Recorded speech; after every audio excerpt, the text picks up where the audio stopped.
Everybody, I'm CJ Lou. Welcome to the Fired Up with CJ show. So today we're going to be talking to Megan McCreary about this book, Pick Your Yoga Practice.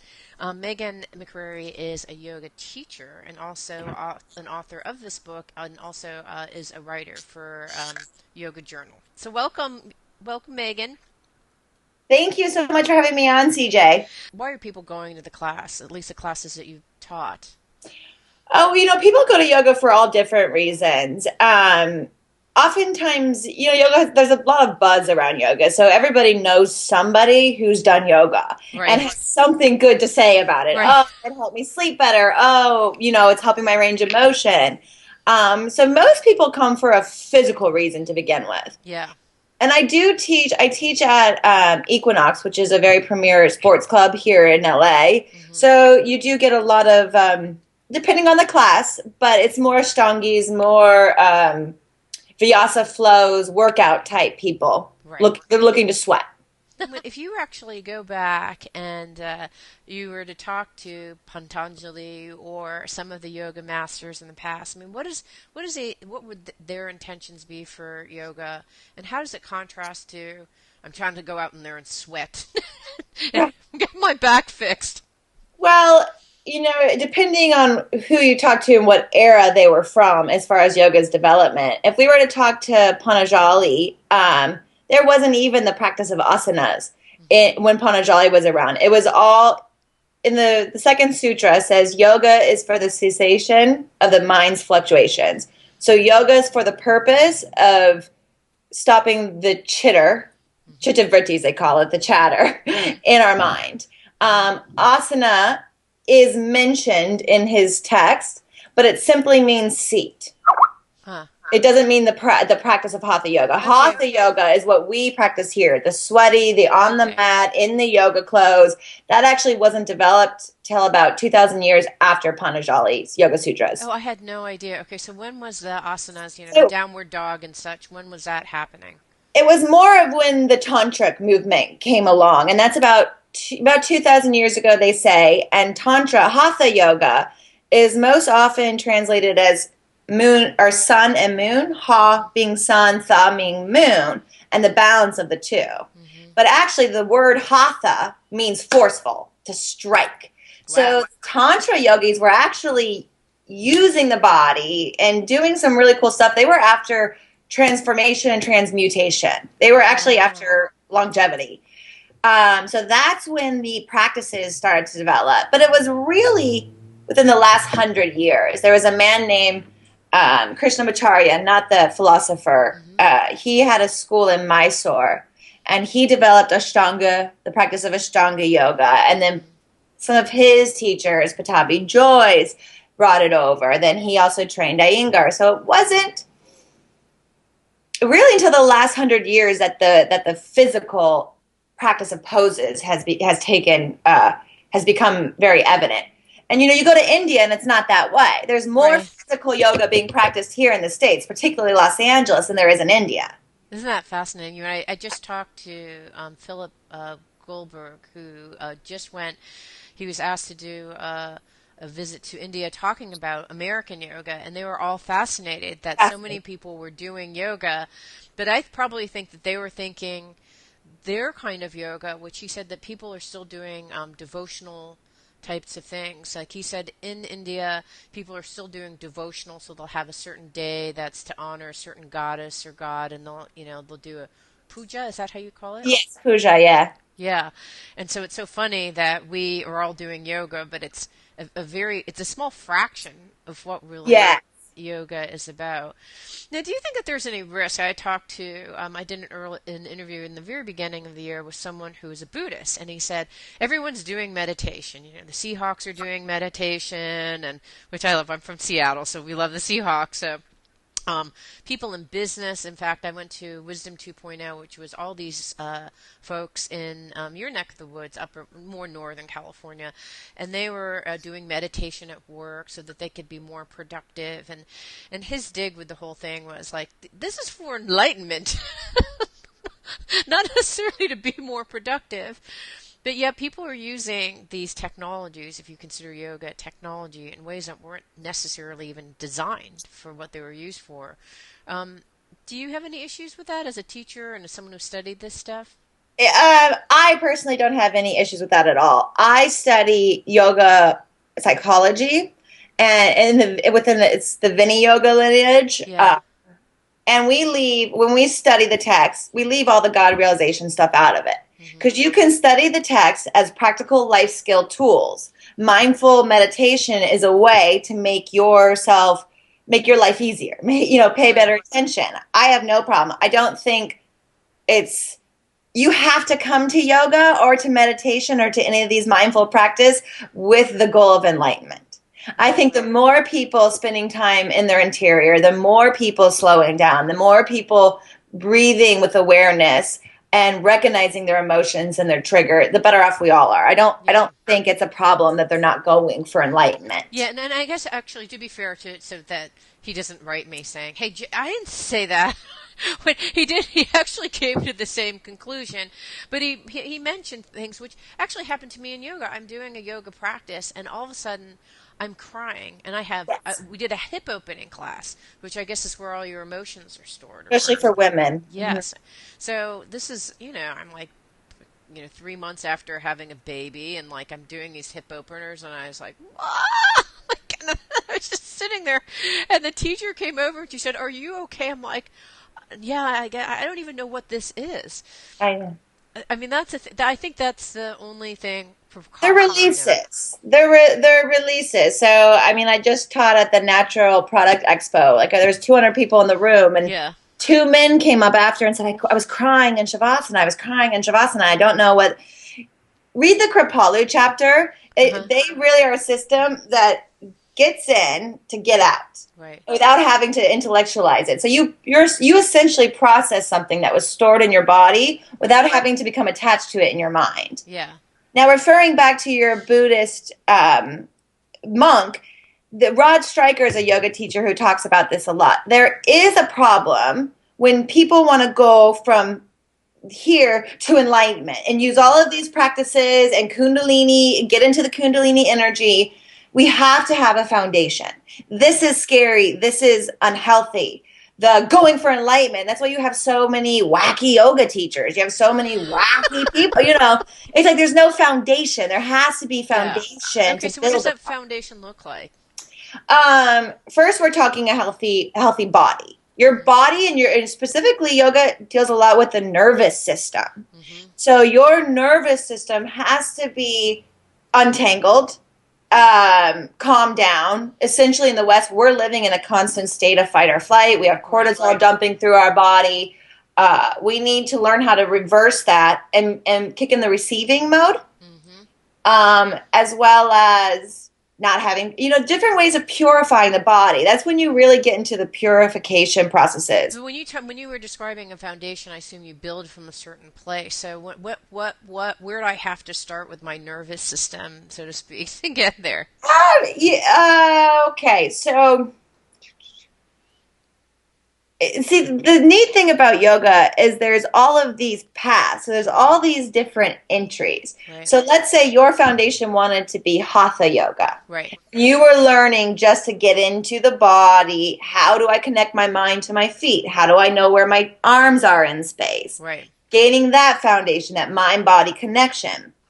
Through the breath, we begin to slow the mind down, slow our energy down, and slow our nervous system down. I see. There's certain poses, internal poses where you're bowing in, um, resting your forehead over your third eye, Right. kicks in the parasympathetic nervous system. So really just trying to get you to a ground, what we call ground of being. Okay, got it. So what I'm and here's what I do know. I've actually met people who you describe as yoga teachers are kind of off the edge, or they're so desperate or whatever. I'm not sure. So strident about achieving enlightenment, they didn't build the proper foundation, whether it's psychological, Yes. emotional, or nervous system or whatever. That they don't have any grounding. So when they go into this place of being one with the universe, which is ultimately what enlightenment is, they lose themselves because they have no healthy sense of ego. Right, and we're beings of this world, so Right. we don't want to disconnect and not be of this world and walk Right. around like zombies. Yeah. How do we how do we attain that realization? And in tantra, it's not like you attain it once and then that's it. You remember, you attain it, then you forget, and you go back into individual thinking. Then you remember and you have it, and then you forget. Yeah. So the point is, when you're remembering, how do you then incorporate that into your life? Right. Right. And like foundationally, if you have traumas, things like that, you don't want to just skip over all your individual self work and merge with universal consciousness. Right. Right. So if you're kind of not a whole grounded being going through this practice in an accelerated basis, because there's one guy who was in my yoga class, and he had a monthly pass, which seems like a good thing, right? This guy, I think he took the morning, the afternoon, and the evening class, and he would take it 7 days a week. And I thought, this is too much of a good thing. You need to stop. I mean, is that? I mean, I don't know. I personally don't believe in that. I don't believe in practicing 7 days a week. I know Ashtangis practice that much, sort of like forest yogis. And you see this a lot because yoga has become a tool for the addiction community. And a lot of people Wow. getting off drugs and getting off are now turning to yoga. And what you're seeing is that's just replacing their addiction. Oh, that's fascinating. So there's a lot of that going on right What? now. I mean, this is news to me. So yoga is now something that people who have addictions, like, you mean alcohol, drugs, they Well, come and then all of a sudden do yoga instead? Well, it's a community. Like there's yoga classes that are for people in 12-step programs. There's yoga classes for people with Wow. AIDS. There's yoga classes. There's all these. So it's not like they decide to go to yoga, but the tool of yoga is entering their community because it's useful. Wow. And then you have people. Oh man, he's on The Voice. He's always advocating, the Maroon 5 guy. Yeah, I know who you're talking So about. he's always advocating yoga and saying, oh, he quit smoking pot when he started doing yoga. He quit this. Like a lot of times, especially early on in the 70s with a lot of the drugs, then yoga became this way to reach those higher states of consciousness without using. Right. I just think, what have Americans done to this, sacred? I really want to get high, so I guess I'll just do yoga Yeah. instead. Well, it's interesting. It's like the Kundalini master who came over, Yogi Bhajan. He recognized that. He said, here's all this youth trying to get here. Let me offer you a tool that's going to get you there so you don't do drugs. That was his message. Right. Yeah, and I think it's the point that you made at the very beginning. I mean, in some ways, in order for these things to thrive, you need to meet the person where they're at. And if that's where they're at, they have an addiction, they want to get high, then meet them where they're at. And, Exactly. and good things will happen regardless, right? Well, that's why I don't mind. And most of the senior teachers that have been teaching since the 70s that I interviewed Yeah. don't mind. So here we're a physical culture. Yeah. If we're meeting our culture where they're at, it is in the asana. It's in the gym. It's now the hatha yoga practice. But guess what? They get in the hatha yoga practice. They start breathing. There will be a fall. Like, then I want to know the deeper practices. Then I'm going to start investigating the teachings. So yoga's meeting Western culture where it's at. Yeah, I love it. And I think that's exactly how I entered, right? Yes. Yeah. And then afterwards, I took a yoga training class because I thought, what am I even doing? I don't even know what I'm doing. And I'm doing it like 3 times a week, and I'm not even sure what's happening here. And then, I cried. I don't know what's happening. So I ended up taking a yoga teacher training because I just wanted to know. So we have Megan McCreary, who is here talking about her book, Pick Your Yoga Practice. And so we're going to be talking about, a bunch of different ways that people can get engaged with yoga. So, I actually, my very first yoga class was at a gym. It was a high-end gym in Bellevue, and the classes were really like we were just touching our toes and moving our legs around, and I thought, what is this? This is stupid. And I thought, yoga is stupid. I'm not doing yoga again. Hence why I wrote the book. I know. And then my girlfriend, so then I literally didn't do yoga for like 4 years after having that. I don't know. Was it a bad experience? I'm actually super flexible, so I think that I didn't feel anything. I didn't feel any Right. of the release because it was just like this is nothing for me. And there wasn't any of the spiritual, breathing in and out, coordination of breath. There was none of that. So then, gosh, it was probably longer than 4 years, probably 7 years later. I walked into a yoga studio, and my sister-in-law actually walked into a yoga studio, and I'm not sure what kind of yoga it may have been, but I'm wondering whether it was Iyengar or someone that's very strict on alignment. It probably was Iyengar. Yeah, and she said she went, and she said the yoga teacher called her out. She said, look at that woman there. That's how you don't want to do it." Oh. And then so she was, this is her first yoga class. And so Oh. she said, look at, her hips need to be turned over like this, and her foot has to be turned. And she was just so humiliated because this yoga teacher called her out. And I don't think she'll ever go back to yoga because of that experience. And so I think the very first time you start kind of makes a difference. And I wish actually I had gotten this book the very first time, because then I would have prevented, I would have started yoga 4 years earlier, I think. I think. Well, I mean, I was in high school. My grandma was doing yoga in the 70s, and she would beg me. And I went, no, I was in junior high, and Yeah. I went to a class with her, and I was like, snooze alert. Like, this is for old ladies. Like, so my mom tried to get me to do it in college. I was like, no way. Like, I'm going to the gym. Like, that's crazy. Yeah. And now, I mean, I practice a very vigorous, sweaty type of yoga. I think it's so funny, and I think the thing that you said in the first segment is how I think a lot of us, it's a workout, and and part and in our kind of pyramid mentality and kind of eating our fruits and vegetables, and I think when I went to do a workout, I remember the person saying you want to have a weight workout, you want to have aerobic, and you want to have flexibility. So that is where yoga fits in. You want to actually build your flexibility because over time, all those three things are really important. Um, Right. what's your perspective? Because you also come from that kind of you work out or you're a teacher at Equinox. What's your perspective on that? Yes. Well, first, yoga really is one of the best all body and system. Like, yoga doesn't address the physical body, it addresses your hormones, the different glandular systems of your body. So, overall, yoga is really, really one of the best well rounded practices as far as that You goes. mean in terms of a workout?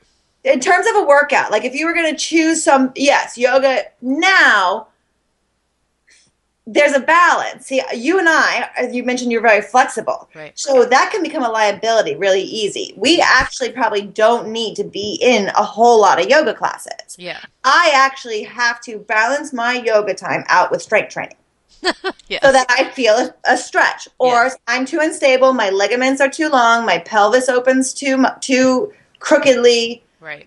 So I believe in doing things mindfully. I also believe, like, well, I'm going to get into a couple. So, stretching, they used to be lay down and stretch and be Right. all loosey goosey. Yeah. No, no. Now we stretch with muscle engagement. They have proven that stretching with muscle engagement is not only more effective, it's safer.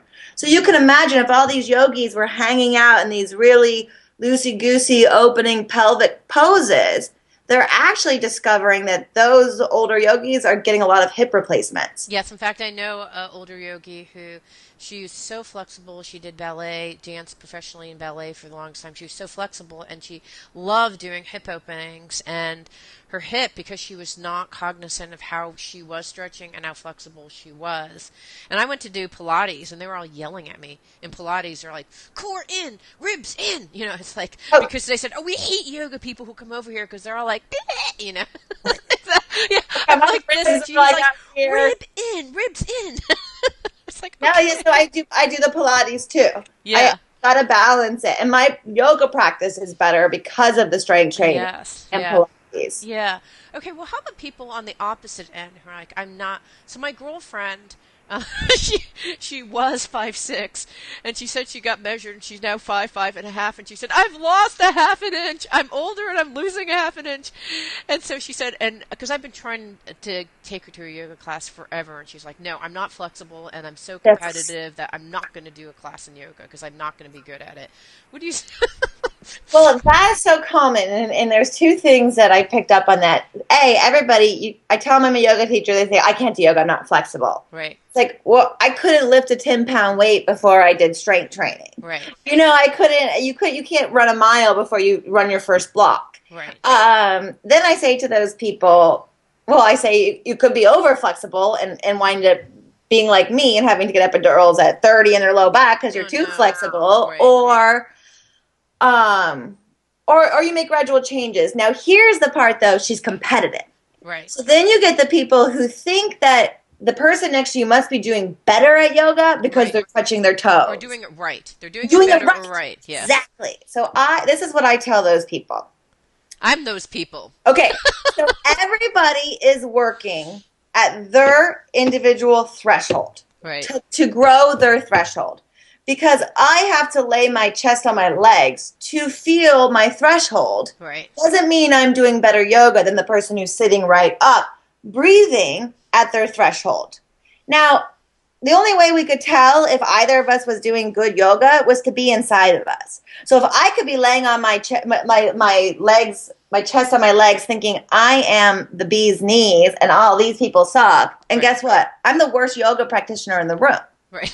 Somebody could be like this and be going, I suck, I suck, I suck. And they're doing bad yoga too. Right, So can you be at your threshold, breathe, and cultivate acceptance? right. So it's in the mind. The yoga is in the So mind. It's that's not where in your people physical get mind. confused. I'm actually working on a post because I have one man who's very athletic, Right. very great, but he's struggling in yoga. You can see this, and he gets like these grins on his face, and he says, "When is this peaceful part coming? My yoga's not working," he says. And I say, actually, your yoga's working perfectly. Yeah. Because yoga is going to bring out whatever's inside. Clearly, Right. he's a very frustrated man. Yeah. So yoga is not about not becoming frustrated. Yoga is Yeah. about what do you do when that frustration arises. That's a perfect description of it because I really do think, and in her particular case, she said, I look around, because I actually had something similar. I said, people are just doing it at all different levels because not everyone is going to come in, and there are certain poses where I can do it in what looks like, very flexible kind of way, and then there are certain poses I cannot do, like. I've not been able to do the crow for like forever. I'm now like, okay, I can't do it.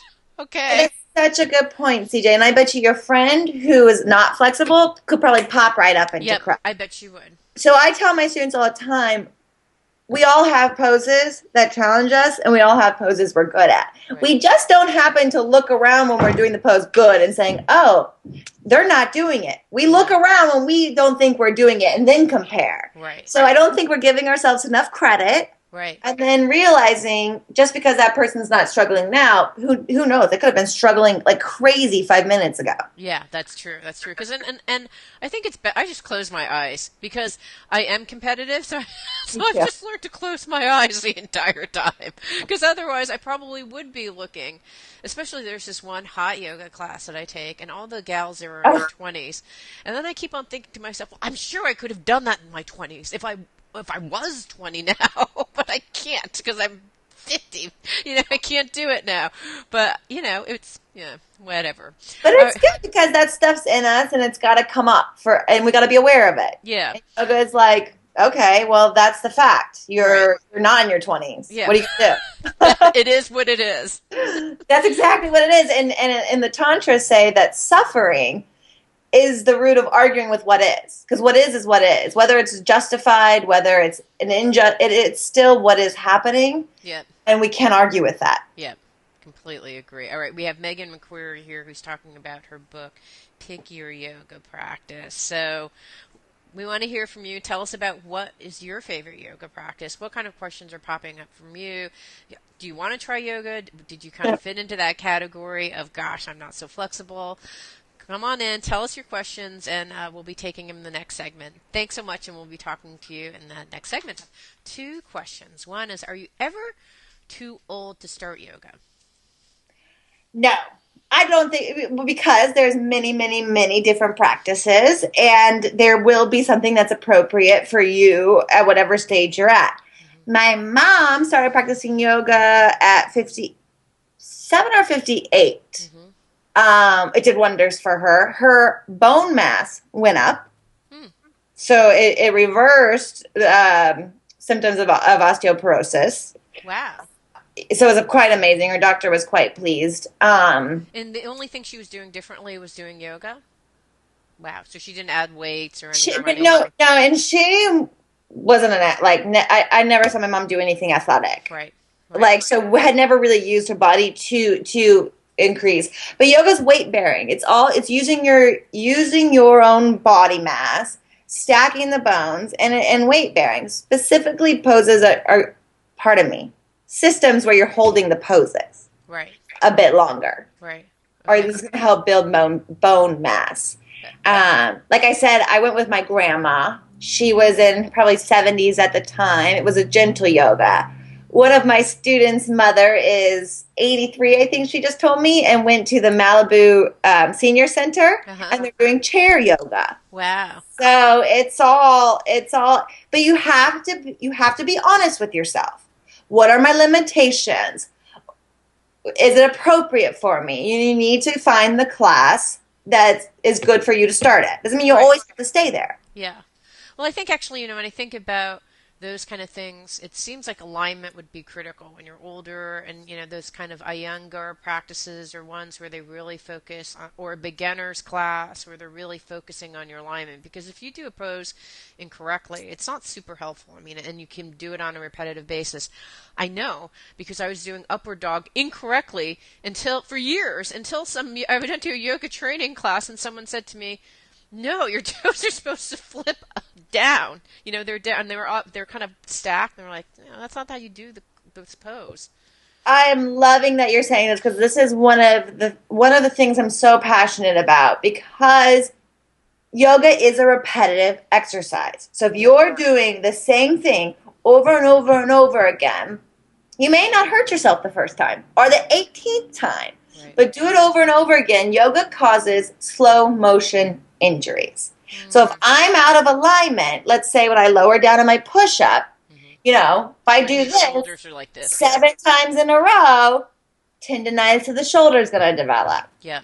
If I don't bend my knees to protect my low back, guess what? There goes the discs of my lumbar spine. Right. I'm shocked at how less often people relate their injury to their yoga practice. I see what they're doing that's causing the injury. Right. And I'm super passionate about alignment. So it's almost like I say in the most loving way possible, but it's just like, don't hyperextend. Like, Right. like it hurts your body. Like, do you want to hurt your body, or do you want to protect your spine? Like, it's up to you, but I'm going to be upset with you if you don't preference your Okay, spine. so I think we answered the other question, which is, do you get brittle? So your bones get brittle, and I'm actually Yeah. hearing the opposite, right? Oh, in yoga, Yeah. no, they get more They lubricant, get more lubricant and more then stronger, right? Her bone stronger. density got stronger. They get more lubricated. Joints and everything move healthier. Yeah, it's great for your So bones. even if you start off brittle like your mom did, I don't know if your mom was brittle, but I assume that she had low bone density, that she actually built it up. And then I Yeah, she was thought, in danger of oh osteoporosis. gosh, now everyone's asking questions. Okay, Oh, do you great. Bring it guys um all right, do guys really do this, or do they just try to pick up chicks? Yoga chicks are cute, I have to say. Now I have to divulge. I used to tell my brother, go to yoga. You'll meet the nicest girls. And like when there's two boys in the class, guess what? All the girls want the boys in yoga. That So is so yes. true. When a man is in the room, I notice. Because it's so rare. That guy gets so much attention, regardless of who the guy is. No, It's just it's male great. energy. If you think about it energetically, and assuming that we're hetero or homosexual, whatever, we're kind of attracted to that opposite energy. So But that it's nice to guy, have in the room. Yeah. It's really nice to have in the room. And then you think, oh, a guy in yoga, ooh, he must be a little more interesting. He may Yeah. be a little more open-minded. He may know women a little. Who knows? But guys do this. I'm in Los Angeles, and now and half the classes are men. Yeah. Plus, Half the people are classes are wearing, men. like, especially like in hot yoga, people are practically nude. You know Uh, what I mean? It's so hot that you're like, hey, this is pretty good. So, even if you don't meet chicks, you'll get a show. oh, Okay. for sure.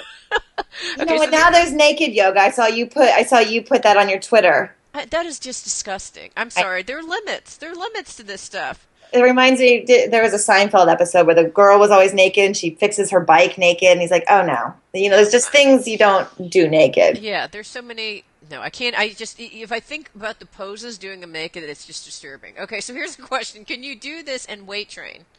Oh yeah, that's what I do. Yeah. It's a great compliment.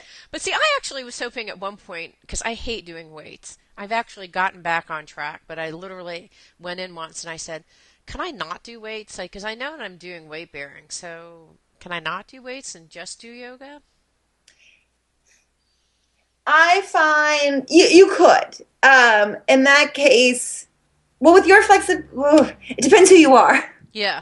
I think with our flexibility, it's probably healthier to be doing the weight training because with the weight training, although yoga is a whole body system, there are times you can if you don't know exactly what muscles you're accessing and using, and even that I know, I'll get lazy and I'll rely on my bigger muscles instead of Right. activating my glute. I'll rely on my quad. I Well, you see. know what? Now that I do squats with my strength trainer, I'm in a pose like, oh yeah, now I'm going to use my glutes. Like now I have a better understanding of the What muscles muscles you I can need use to bring normally? along. Yes. Yes. All right, here's another question. What does one do to recover from an injury from yoga? Oh, okay. This is a great question. Um, First, you have to rest, ice and rest. Second, you have to. Oh, it becomes so emotional when you get an injury, especially if you are a yoga practice. I rely on yoga for my Right. emotional well being. Well, I blew my L3 L4 disc out 2 summers ago from doing too many splits, Oh, wow. and I had to sit down with myself and reevaluate my yoga practice. Like my yoga practice is no longer those really big, deep back bend poses. Hmm. I had to reassess what my yoga practice and what was important to me. Then I would say, whether you like it or not, go to an Iyengar class. It may not be your personality, but you will learn so much as far as biomechanics. And in yoga, the same pose that hurts you can also heal you if you do it in alignment. Fascinating. There's lots of yoga therapy programs. Iyengar specifically has yoga for knees, yoga for osteoporosis, yoga for scoliosis, those type of things. Injury in yoga, like for me, because of flexibility, I always get into a body worker right away, Right. a structural integrationist, active release technician, somebody I did who's Soma. Same thing. same thing. Rolfing. Rolfing, someone who's a little more therapeutic than just your average Right. masseuse Right. and knows about fascia lines and things. Yeah. Um, Rest, ice, body work. yeah. And I think that is a great question because I do think, especially if you have that makeup of if you're at the gym and you're thinking, I want to do this back bend. In fact, that's my first injury, the same one that you had, where I was trying to do upper back bends and I hurt my back because I was trying to do it and I was actually utilizing the wrong part of my back. All right. So the other question: can it help build stamina? Can yoga help build stamina? It depends on the style. Yeah. But yeah, as you've practiced Ashtanga. Yes. So yeah, clearly you've developed stamina. Right. Ashtanga yoga utilizes what we call a vinyasa. The definition of a vinyasa is breathing movement system. Hmm. So now you have classes called vinyasa classes. Right. The actual word means breathing movement system. Huh. So for every breath, there's a movement. Right. So you inhale up, exhale down. So if you imagine, if you're continually moving with every inhale and exhale, you're going to begin to build stamina. Yeah, and I think it's the hot yoga, the Bikram Yes. yoga. You'll build something. I mean, if not, because you're so hot, it's so hard. Because I do Bikram yoga once a week, and it's so hot. But I actually feel it's not only cathartic because I have I literally am leaching out toxins. Like afterwards, I feel like my coffee, sugar, it's all on the mat at that point. But I think that it does. Oh, I'm sorry. The question was sexual stamina from a man. Oh, Oh, wow. okay. It depends again what style and what lineage. There's lineages where you, Tantra. yeah, and you can. So in tantra beliefs, they believe semen is kundalini energy, so they never actually want to lose that or Right. ejaculate. So there's many tantric practices where men have more of an internal orgasm rather Right. than an ejaculation. Yeah. So it's Um, actually taking earth energy and exactly. actually, as I understand it, you're bringing it up through your channels and converting it into spiritual energy. So and so would it be increase your sexual stamina? I don't know. I, I think maybe it increases your sexual experience. I mean, there's all kinds of different. If you do a simple stretch yoga for sex, you'll find all different, from opening the hips, letting the back. So if your body's more flexible, more open, I'm willing to bet I don't know, stamina. We don't know. We're not men. But my guess is that you'll. Okay, here's what I do know is that when you're in better shape, it improves your Yes. sex, right? I think that that's definitely true. And when you're more connected I think it's better sex too. And, there's breathing practices you could do when you're having intercourse. There's lots of different practices within tantra, which let me clarify because I study a lot of tantra. It's not all sex. The stuff that became known as tantra in the States was a certain segment of tantric It was like practices. sexual perverts a reason to Yeah. actually do what they do vigorously. It was like No, left-handed tantrism became yeah, what we knew as tantra yeah, here.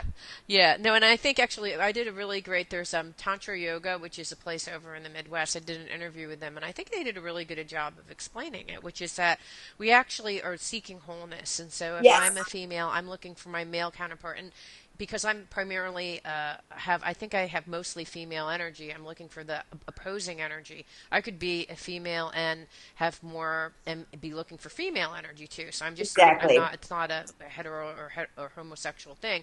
It's we're looking for union, and so tantra, as I understand it, is Balance. connecting to someone sexually as a means for like, hey, it's fun and you're doing yoga and it's spiritual. It's like you get a three for at the same time. Yeah, and if you really get into it, they're talking about unlocking energy centers, Yes. using sexual fluids for rites of like different pujas and things. Yeah. It's fascinating. They were after transmutation. Yeah. Interesting. Okay. So let's see. Another question. We asked him. Okay. Doug wants to know if an internal orgasm would hurt. No. No, no, no. Without getting too personal, the men that I've been with that practice this, they describe it more as how we females experience orgasms. So, like when we have an orgasm, we feel the tingling all Right. over rather than just our genitals. Well, that's how this man described it. It's like he goes off to space too, like just as we do, instead of just ejaculation and being tired. His whole body feels it. Wow. That's fascinating. Yeah, it's really Wow. interesting. Yeah, okay. Well, I think let me see. Have I taken all the questions? Um, wow. These are fascinating questions. Thank you, listeners. These questions I think were really, really interesting questions. Who would have thought? I think people think that yoga is a spiritual thing. Is that true? Now, that's another myth. Well, Well, its yeah. basis is it's Yeah, spiritual. yoga's a spiritual thing, but yoga's a science and yoga's tools. Hmm. Yoga can be completely practical and not spiritual at all. Like we discussed some of the life skill tools. You could just go to yoga for a workout. But and if you don't want to hear any of the spiritual stuff, make sure you choose a style that doesn't incorporate it. Um, What's the style that doesn't incorporate? Well, probably Ashtanga doesn't incorporate it. Not as much. Although Ashtanga, you're still going to hear Sanskrit. And the lineage itself, once you get into Ashtanga, it has a very strong spiritual lineage back to India. But then, you go to a core power yoga. Yeah, You're not power going to yoga, you're not going to get that. That's yeah, true. you're not going to hear a lot of it. It depends on the teacher. It totally, Yes. but don't go to a Kundalini center.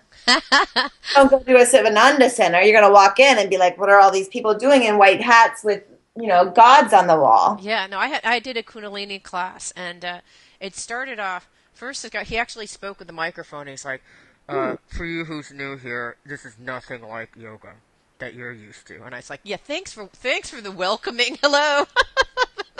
That's And hysterical. then we chanted Satnam Satnam Satnam Satnam Guru whatever. I mean, we did that for about, I don't know, it felt like five Ever. minutes, Yeah. and then we he gave a little lecture, and then we did some like one repetitive yoga exercise for like forever. Like we did this one thing, crossing our feet together for like three Yes.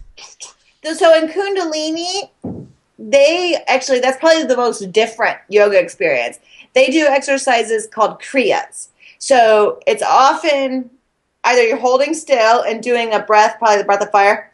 Yeah, Yeah. yeah. We're doing Or, something in and out. yeah, you're doing this. And Yeah, you'll do it for like 3 minutes. yeah. Then you'll sit very still and you'll feel the effect that had on your energy. Yeah, and it did actually have an effect, and Oh it was yeah, it was they call it fascinating. the yoga of experience, and I love that you wrote the experience because you will have an experience of your energy, which is your consciousness, from the Right. very first class. Yeah, There's no doubt. that's true, and I did have that. We have Megan McCreary here. Thank you so much. These are great questions. So, pick your yoga practice. Hey, thank you so much for listening to the Fire It Up with CJ show. I hope you enjoyed the show and that you learned something or found something that you'd like to try out. It means so much to me that you're listening to the show and love your support in any way by giving me comments below or to subscribe to the show or share the show with friends. Thank you again for your support. Love and blessings.